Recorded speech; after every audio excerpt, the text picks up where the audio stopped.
For the first time in almost a month, the Tigers head to the road. The Tiger Football Report starts now.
For an athlete, there's nothing scarier than a torn ACL. Athletes trust us with their care and their careers because we're a recognized leader in sports medicine. Get back to your active life sooner with MedStar Sports Medicine. White Market's ice cream plant is based in Sunbury, Pennsylvania, and is locally owned and operated. We've been making our ice cream for nearly 50 years. We create roughly 70 flavors of ice cream right now. We use local ingredients, especially our cream, which is from our milk plant. The cream is what gives our ice cream a rich and creamy texture. Now, together with our customers, we've created a product called Peanut Butter Indulgence, which will be coming out this summer. It's a peanut butter ice cream with sea salt caramel swirl and chocolate-covered pretzel. How can you go wrong with that? Personally, I love our ice cream. If you come to our house at any given time, you'll find at least 5 packets of ice cream in our freezer. Our kids grew up eating Wise quality ice cream, and now we get to treat our grandchildren to it. It's been a pleasure for me to be tasting ice cream for over 40 years for Wise Markets, and I'm loving every minute of it. Welcome, fans, to another edition of the Tiger Football Report. I'm your host, Spiro Morekas, along with the head coach of the Tigers, Rob Ambrose. And, Coach, this week, the Tigers head to Albany, New York, as they go to the state capital of the Empire State to take on the Great Danes, who come in with a record of 2-4, a little misleading, though, because they have a close loss to Richmond last week, a close loss the week before that to William and Mary. So this is a team that has hung in every game. They just haven't quite been able to get over the hump.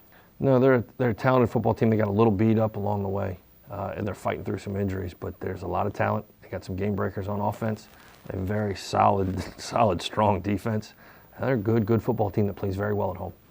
Hanks, the running back, averaging 5.6 yards per carry, and that's on 97 carries, so it's not like he's carrying the ball 5 times a game. He's an impressive runner. He is, and he will make you miss a lot. And we need to make sure that we are not just one guy to the ball, that we are the entire defense to the ball. And you can make one guy miss, you just can't make a lot of them miss. Then you look at the quarterback, and I guess in Madden you can mix and match guys.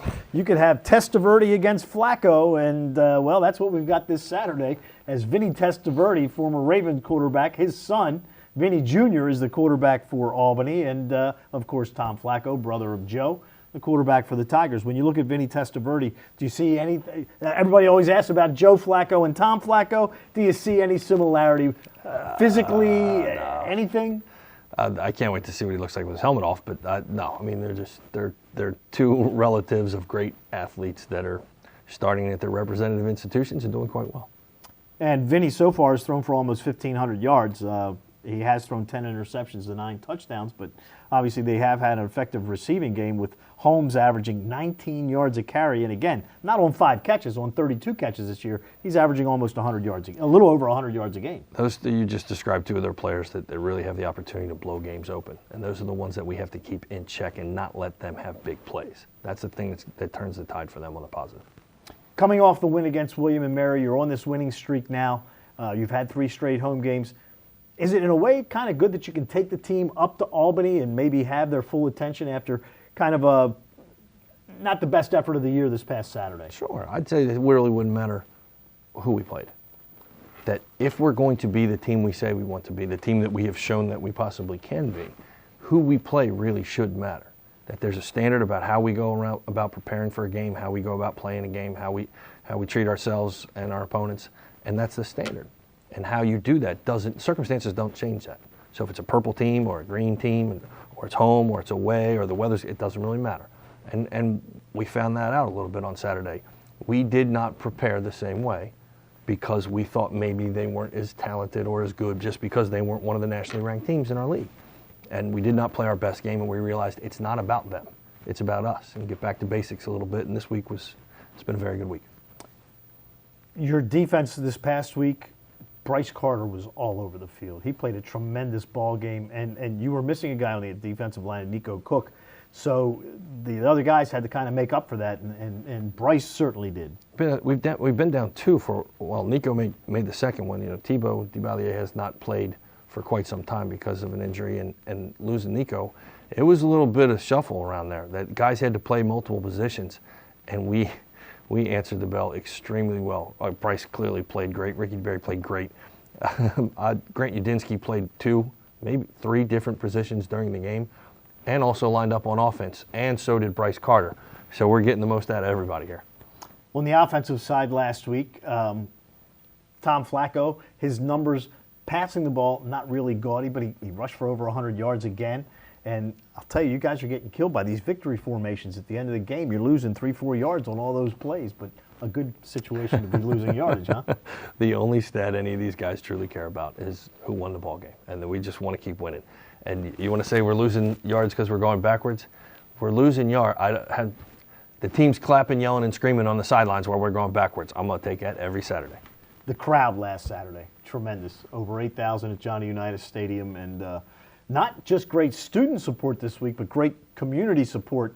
That side of the field, your side of the field, was pretty crowded. Much more packed. It's good to see the reemergence and the resurgence of our fan base. That we had built this to a point in, I guess by 13 that it was kind of hard to get a seat around there. And you couldn't sit where you wanted to sit. You might have to no more free tickets. You had to buy your tickets. And people are looking for parking spots, and it's kind of cool. And we went through that lull where it just kind of disappeared for a while, but it's good to see everybody back in form. Family weekend last weekend. Good to see people that I went to college with whose children now go to school here, which is a weird thing for me. But overall, it was a great week. And the next home game will be a big crowd too because it's homecoming. Kind of late, November, but hey, 2 on the road now. You got to take them one game at a time with Albany this week, but I'm sure you're looking at the standings and seeing how things are shaking out. And right now, tied for first with Maine. A win this week certainly helps the cause. It does, but I can go back to what I said at the beginning of the season. Whatever these rankings are really don't matter. And in the middle of the season, it gives you something to talk about. It gives the fans something to talk about. It gives the camera guys something to talk about, which is cool. It is. It's cool. And everybody's talking about Towson football. But in the end, it's going to matter where we finish. And if we're looking too far down the road, we're not going to take care of the business in front of us. So we boiled all that away. We peeled it, blocked it off, and it's just the next 6 seconds. It's the next play. It's the next practice. It's how can we prepare to be as good as we can be. The next play takes place 3:30 on Saturday afternoon when the Tigers travel to Albany to take on the Great Danes. Gordy Combs and I will have the call for you starting at 3:15 with the pregame show on CBS Sports Radio 1300 and TowsonTigers.com. So for head coach Rob Ambrose, I'm Spiro Morekas. Thanks for tuning in to another edition of the Tiger Football Report. And as always, go Tigers.